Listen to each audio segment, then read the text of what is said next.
So before I had this kind of half together. I mean, I bought I bought some tools and the right stuff so I could get that out, change the seals in the low reverse piston, whatever it is. But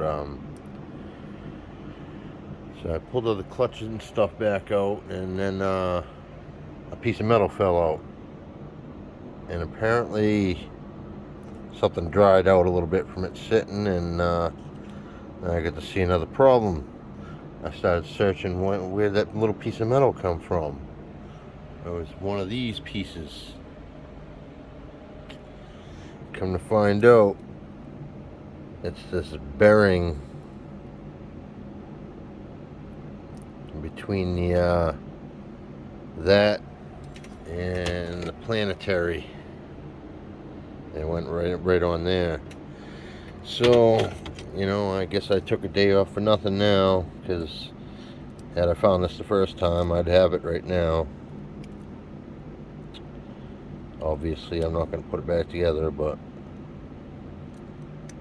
that pisses me off.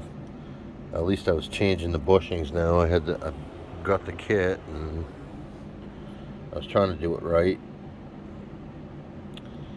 Fucked by a bearing. Ain't that a bitch? I'm running out of PTO days. I think I got one left now. Fuck. Oh shit. Maybe the dealership will have one. I doubt it. No transmission shop. This is a big bastard too. Oh well.